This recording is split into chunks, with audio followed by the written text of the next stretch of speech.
Blood runs hot in the halls of Blackrock. Bronzebeards and Darkirons clash in a battle centuries in the making. Stone against flame, steel against betrayal.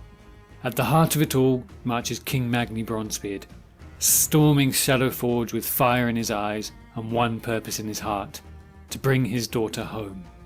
"Dagran, you coward! Come and face me," he bellows. From upon his throne Thaurissan rises. "I've been waiting for you, old one. Come embrace your son-in-law." Magny doesn't hesitate. He surges forward, rage burning hot.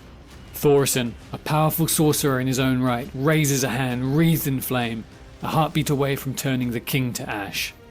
A breath from death, Magny twists aside, the fire searing past. "Where's my daughter? If you've done something to her in honour of your accursed Firelord Ragnaros?" Thaurissan grins. "On the contrary, she's still in my bed, where she longs to stay." Magny's blood runs cold. He would suffer no more of Thaurissan's poison. He swings his runed axe. It bites hard, buried deep in the Darkiron's chest. He doesn't wait for the body to fall. He's already through the next door, bursting into the sleeping quarters. There he finds his daughter, alive and heavily pregnant. Moira, stunned by her father's sudden appearance, asks, "Where's Dagran?" "Dead," Magny answers. "You'll not have to endure his touch ever again." But Moira's not done. "And what of our son?" Magny's voice falters. Then, "No son of Dagran Thaurissan will ever sit upon the throne of Ironforge. He'll be exiled. It's just how it has to be." Silence. Then a sharp pain rips through Magny's back. He gasps, turns. Moira stands behind him, her dagger slick with blood. It's just how it has to be. Magny wakes, heart pounding, alone. It was just a dream, but one that felt far too real. Welcome back to Dwarfhearth. Today we are bringing our Bronzebeard Saga to a close with the truth about Muradin's fate, the petrification of Magny, and the forming of the Council of Three Hammers. Beards out, team, we're jumping in.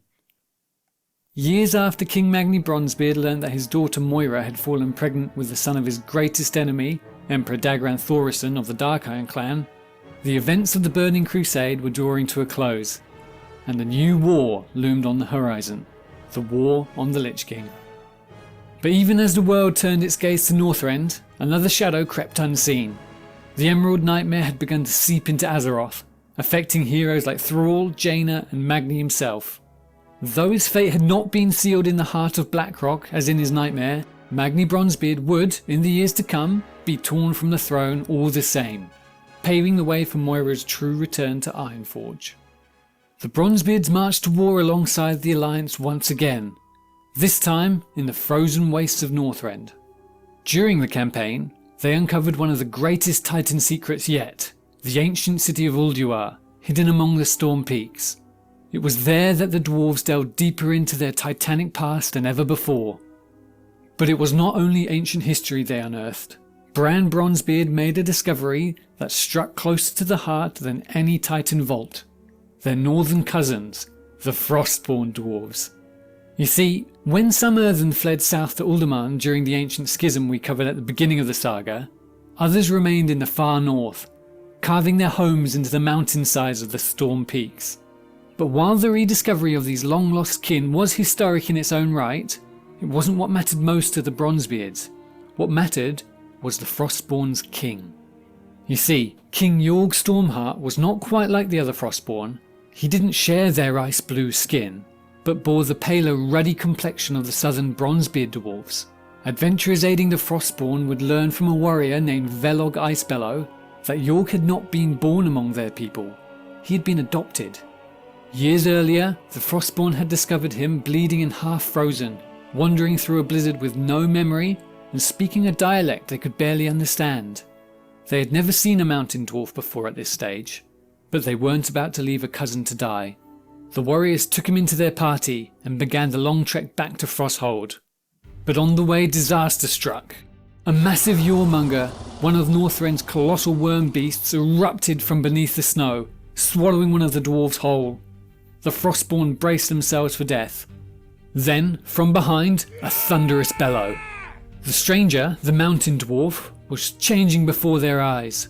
His body grew in size, his skin hardened like stone, and lightning crackled across his hands.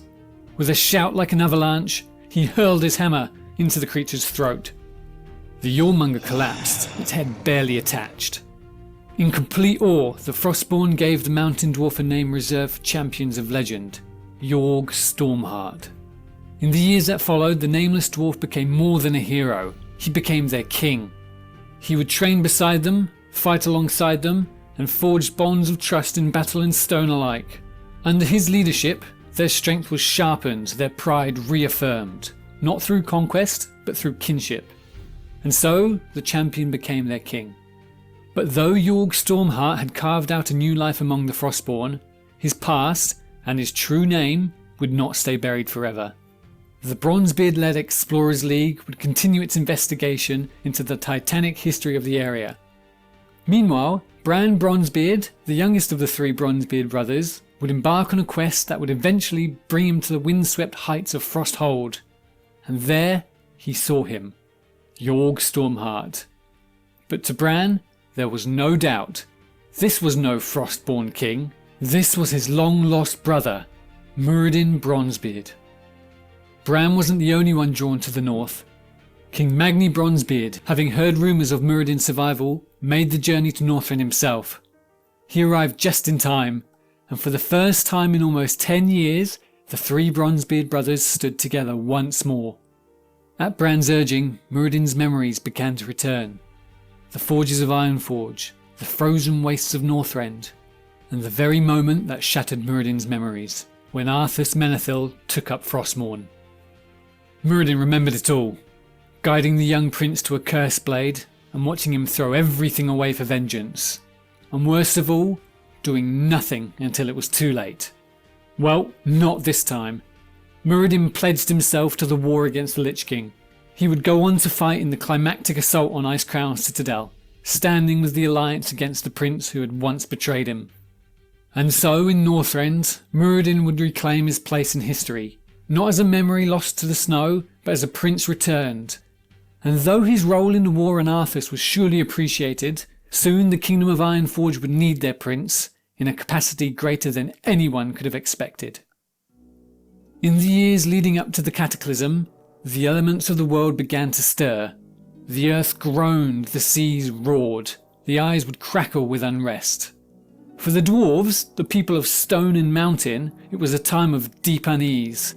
Earthquakes rocked their strongholds, ancient halls cracked, settlements crumbled, and many Bronzebeards lost their lives to the upheaval. And King Magny Bronzebeard could not stand idle. Seeking answers and a way to shield his people from further disaster, he turned to that which the Bronzebeards had always trusted the most, the mountain itself. During his expeditions in Ulduar, Bran had uncovered an ancient Titan relic, a stone tablet said to allow the Earthen, and by extension their dwarven kin, to commune with the earth, and in time, even return to it. To Magni, it sounded like exactly what he needed. He descended into Old Ironforge, and there, in the heart of the mountain, he conducted the ritual. And it worked, though not as anyone expected. Magni Bronzebeard did return to the earth, his body crystallized, transfigured into solid diamond. The king had become one with the mountain, and to those who witnessed it, there was only one conclusion. The king was dead, and the throne was empty. News of Magni's petrification spread quickly, and it reached the peaks of Blackrock Mountain, where Moira Bronzebeard, now Moira Thaurissan, daughter of Magni and widow of the late Emperor Dagran Thaurissan, had been raising her son in the court of the Dark Iron Dwarves. And when she heard the Bronzebeard throne now stood vacant, she acted. Moira marched on Ironforge with a contingent of Dark Iron guards and took the city without bloodshed. Many Bronzebeards still reeling from Magni's fate were caught off guard, and before they could rally a response, Moira sat upon her father's throne. And the tricky part? She was the legal heir. Like it or not, she had every right to be there, but she handled things poorly, to say the least. She arrived with her half-Dark Iron son, sealed the city, and locked it down under her rule. Unfortunately, one of those lockdown guests happened to be Prince Anduin Rhin, son of King Varian Rhin, a man not exactly known for his gentle diplomacy. After some diplomatic verbal sparring, the young prince came to understand that though Moira was the rightful heir, her bitterness towards her father had twisted her approach to rule. She wasn't seizing power for the good of Ironforge, she was punishing it. Anduin used his Hearthstone to escape and quickly got word to his father. And Varian? He didn't have time for this. The Alliance was at war on multiple fronts. The Dwarves were its industrial heart. He couldn't afford to let Ironforge tear itself apart in a non-coup coup. It was time to play Kingmaker, or Queen Unmaker. Whatever, he was gonna cut off a head. He had a bunch of SI-7 agents infiltrate Ironforge, and they were about to end Moira when Anduin re-enters the scene. He makes Varian see that, tyrant though she may be, she was the legal heir, and by taking her out, he would simply start War of the Three Hammers 2, Electric Boogaloo. Varian sees reason and pretty much forces the creation of the Council of Three Hammers, where Moira would stay in power, but she would share that rule with her uncle Muradin Bronzebeard and High Thane Falstad Wildhammer, giving all three clans a voice in the ruling of the Dwarves. Now, is this a cool story? Hell yes. Does it lead to a cool way to bring all Dwarves back together? Sure. But by Magni's beard do I hate that human decides the fate of the Dwarves. Can all races just intervene if they don't like the next legal ruler of a faction? It's a bit of a sticking point for me. But even with the formation of the Council of Three Hammers, things did not settle easily. Tension simmered just beneath the stone. I wholeheartedly recommend Blizzard's short story Fire and Iron, which explores the uneasy days following the Council's formation. It's rich with character detail and does an especially good job of separating the personalities and cultures of the Bronzebeard and the Wildhammer, who, to many Warcraft fans, can feel a little too similar. The short version? It's a political powder keg. Moira knows that the Darkines are the traditional target of blame for most dwarves, and so, in a stroke of cunning, she manipulates events to make the Wildhammers look like the unreasonable ones, and she nearly succeeds in having them leave the council entirely. But Kurgan Wildhammer, later to be replaced by Falstad Wildhammer, sees through it. In a brilliant reversal, he manoeuvres the Darkines into a symbolic gesture of unity, turning Moira's scheme into a moment of reconciliation. The Dwarves of Ironforge witness it, and, for the first time perhaps, they believe it. That the past is the past, and that the future lies not in one clan ruling all, but in three clans walking forward together. Following this, though some of their key figures would continue to play major roles in Azeroth's future, the Bronzebeard clan had, by this point, reached its modern form. Magni Bronzebeard, once believed lost, would awaken again in the years leading up to the third invasion of the Burning Legion. And while many rejoiced at the return of the diamond-skinned king, it also sparked concern. At this stage, the Council of Three Hammers had come so far, forging a fragile but promising path toward pan-dwarven unity. Magni's return threatened to undo all of it, if he reclaimed the throne. But he didn't. Magni no longer spoke for the Bronzebeards. He spoke for Azeroth itself, taking on the mantle of the world's speaker, not its king. Meanwhile, the Bronzebeard clan itself had evolved. From tools of the Titan to an emerging mountain clan, from victors of a civil war to rulers of Ironforge, from isolationists to one of the stoutest pillars in an alliance that spanned continents. They had shed blood, forged weapons, fought in nearly every major war. They had carved outposts and alliances in every corner of the world. And now, in recent years, the story has taken another step forward, because now Dagran Thaurissan II, son of Moira, grandson of Magni, is stepping into the light. For now, the council still rules, but what happens when it comes time for Dagran to ascend? Will the Wildhammers still have a voice in Ironforge? What kind of king will Dagran become? Will the Bronzebeards truly accept a half-blood heir on their throne? I'm not sure. For now, all we can do is watch, wait and wonder. And I for one am really looking forward to the next steps in the Bronzebeard story. But my saga here has come to an end. This has been the very first full series on Dwarfhearth. So whether you've just found the channel or you've been with me since the first video, I'm honoured to have you along for the journey as I continue to find my voice and improve my content. There's plenty more Dwarven legend to uncover, so please do join me next week as we jump beards first into another Dwarven legend. So, you can safely put those beards away now. Until next time, thanks again,